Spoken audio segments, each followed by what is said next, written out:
आप सभी को नमस्कार। चलिए शुरू करते हैं। ये नंबर सिस्टम का पार्ट 2 है।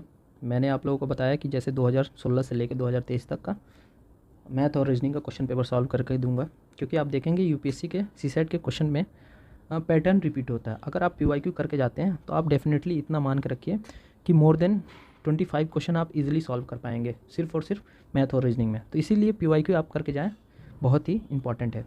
चलिए शुरू करते हैं। तो सबसे पहले यहाँ पे दिया गया है x and y natural number, ठीक है, अदर देन 1। तो नेचुरल नंबर हमारा क्या होता है? मोर देन 1, यानी पॉजिटिव इंटीजर होता है 1 2 3 4 5 6, ठीक है। तो यहाँ पे फिर क्या बोल रहा है next statement, y is greater than x, ठीक है। फिर हमारा निकालना है कि ये चारों ऑप्शन जो है इसमें से ग्रेटर नंबर, लार्जेस्ट नंबर कौन सा हो सकता है, ठीक है। तो हम एज्यूम करते हैं y equal to 3, x equal to 2 या 4 या 3, मतलब कोई भी एक नंबर लेते हैं। तो यहाँ पे पुट करेंगे तो यहाँ पे देखेंगे पहला मल्टीप्लिकेशन है, दूसरा है डिवीज़न वाला। तो आप देखेंगे एक नंबर से दूसरा नंबर डिवाइड होता है और एक नंबर से दूसरा नंबर मल्टीप्लाई होता है, तो ये हमेशा ऑलवेज ग्रेटर होगा ए इन दोनों से। आपको दिखा भी देता हूँ अभी। जैसे x का वैल्यू 2, y का वैल्यू 3, इन दोनों को मल्टीप्लाई करेंगे तो हमारा 6 आएगा। यहाँ पे क्या है, x बाई y है 3, 2/3 हमेशा लेस देन होगा 6 से। फिर यहाँ पे क्या है 3/2 हो जाएगा, तो ये भी हमेशा लेस देन 6 होगा। तो ये दोनों तो वैल्यू पहले ही एलिमिनेट हो गया। फिर हम देखेंगे डी और ए में। तो डी में क्या है, x प्लस वाई यानी 2 + 3 5/6, x इंटू वाई 6 है, तो ये भी हमारा हमेशा छोटा होगा। तो आप किसी भी कंडीशन में देखेंगे हमारा आंसर ए होगा। तो चलिए नेक्स्ट क्वेश्चन में देखते हैं।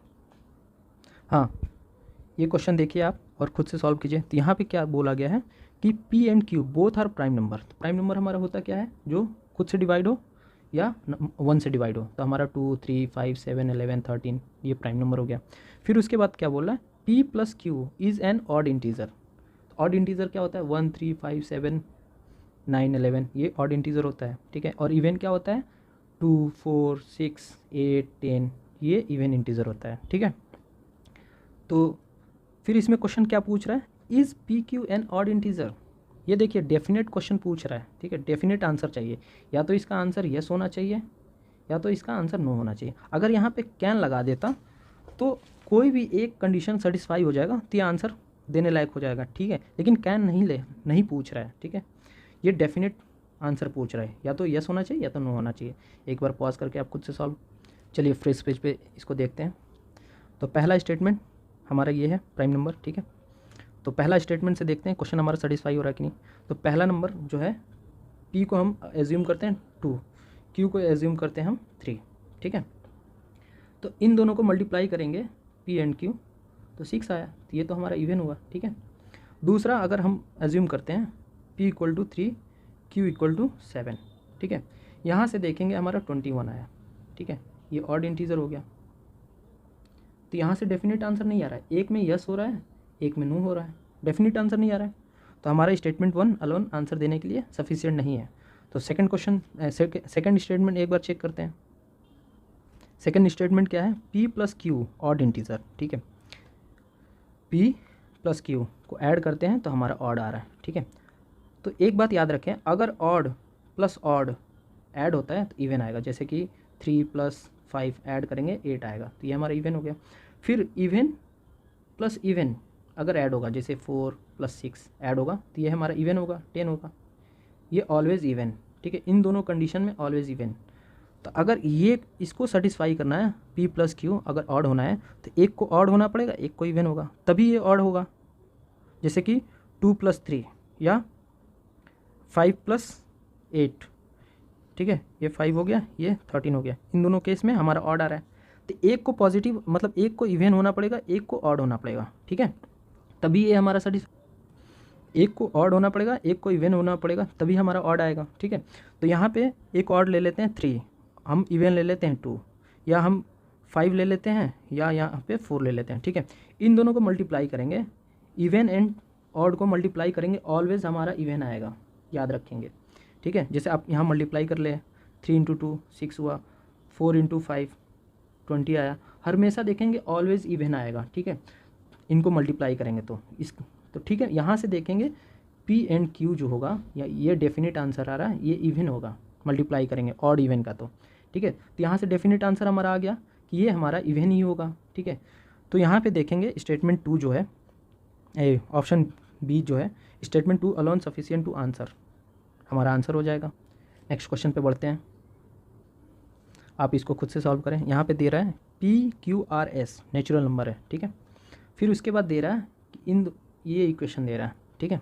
तो यहाँ पे पहला एक इक्वेशन ले लेते हैं, P minus 2016 equal to Q plus 2017, ठीक है।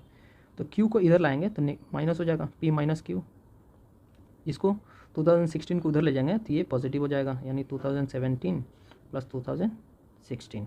तो यहाँ पे देखेंगे P भी हमारा पॉजिटिव इंटीजर है, क्योंकि यहाँ नेचुरल नंबर पॉजिटिव होते हैं। Q भी हमारा पॉजिटिव इंटीजर है, और ये भी हमारा पॉजिटिव इंटीजर आ रहा है। तो अगर कोई पॉजिटिव इंटीजर से माइनस होता है पॉजिटिव इंटीजर, और उसका वैल्यू मिलता है पॉजिटिव इंटीजर, तो वो बड़ा होगा पहला वैल्यू, यानी ये P हमारा ऑलवेज ग्रेटर देन Q होगा, ठीक है। ऐसे यहाँ पे सिंपल सा देख लें, यहाँ पे भी S में ऐड हो रहा है नंबर, और Q में भी ऐड हो रहा है, ठीक है, और इन दोनों में सब्ट्रैक्ट हो रहा है, ठीक है। R और P में आप देखेंगे कि इनमें सब्ट्रैक्ट हो रहा है नंबर, ठीक है। और ये चारों जो है PQRS ये पॉजिटिव इंटीजर है, समझे। यहाँ पे देखें नेचुरल नंबर है, नेचुरल नंबर पॉजिटिव इंटीजर होता है। तो हमारा ये दो जो ऐड हो रहे हैं और जिनमें सब्ट्रैक्ट हो रहे हैं, तो ऐड वाले तो पहले ही हमारा लोवेस्ट वैल्यू हो जाएंगे, जैसे Q और S, ये हमारा ऐसे एलिमिनेट हो गए। दूसरा हमारा बचता है P minus 2016 equal to R minus 2018, ठीक है। तो फिर यहाँ पे P माइनस Q करेंगे, यहाँ पे आएगा आपका 2016, ये पॉजिटिव हो जाएगा, इधर आएगा, और R इधर आएगा तो नेगेटिव हो जाएगा, माइनस 2018। यहाँ पे हमारा नेगेटिव वैल्यू आ रहा है, मतलब अब यहाँ पे देखें हम, P भी हमारा पॉजिटिव इंटीजर, Q भी हमारा पॉजिटिव इंटीजर, ठीक है। अगर एक पॉजिटिव इंटीजर में दूसरा पॉजिटिव इंटीजर को सब्ट्रैक्ट करते हैं और उसका वैल्यू माइनस में आता है, तो दूसरा वाला जो है जो सब्ट्रैक्ट हो रहा है ये हमारा हमेशा बड़ा होगा। सॉरी एक सेकेंड, यहाँ पे मैंने Q लिख दिया, यहाँ R होगा ना, ठीक है।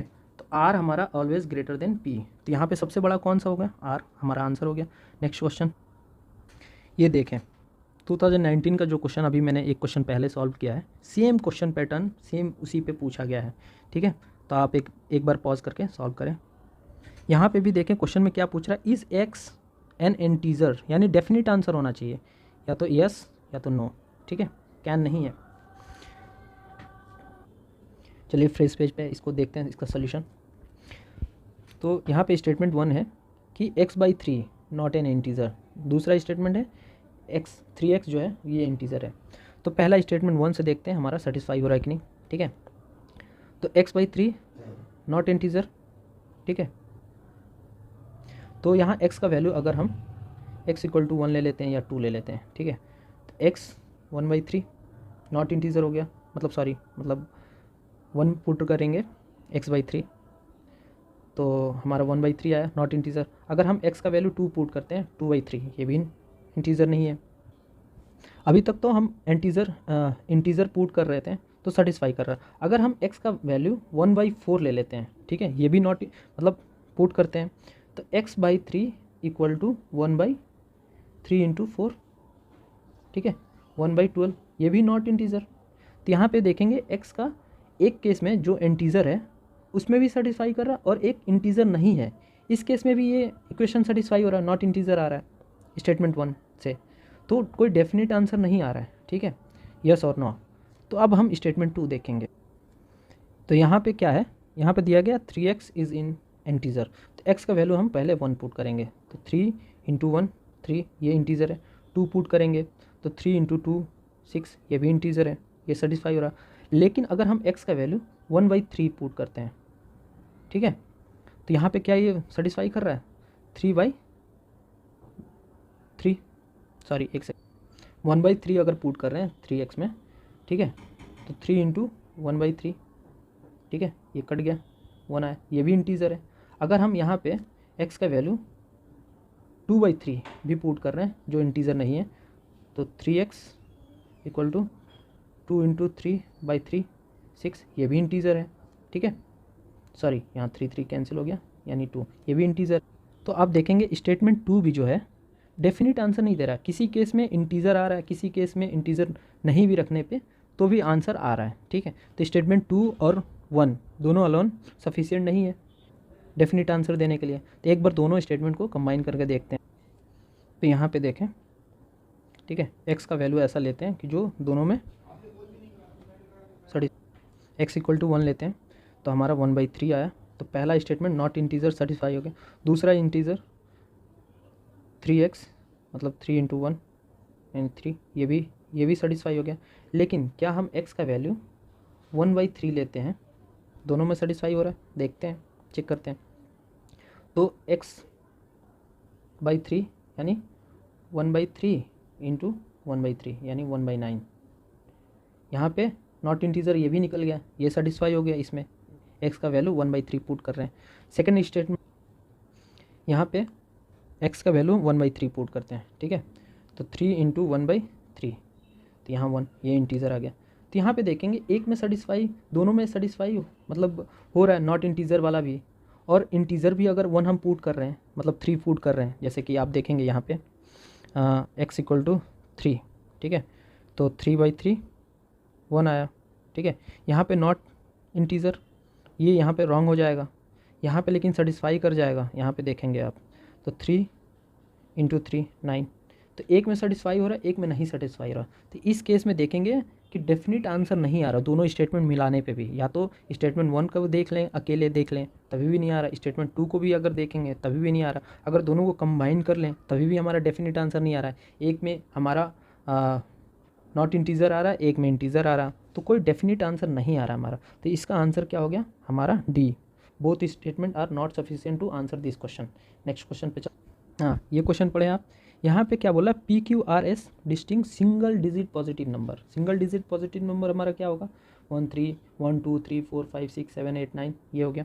उसके बाद क्या बोला? Greater value of P + QRS। अगर हमको इनका ग्रेटर वैल्यू निकालना है तो यहाँ पे हम ग्रेटर वैल्यू ही चुन लेंगे। तो ग्रेटर वैल्यू हमारा क्या है? 6 से लेके 9, इन चारों का अगर ये वैल्यू लेंगे अलग अलग तो 6 7 8 9 ये हमारा मैक्सिमम नंबर लेंगे कि क्योंकि हमें ग्रेटर वैल्यू निकालना है, ठीक है। जैसे लेस देन अगर 5 लेते हैं तो हमारा ग्रेटर वैल्यू नहीं आएगा।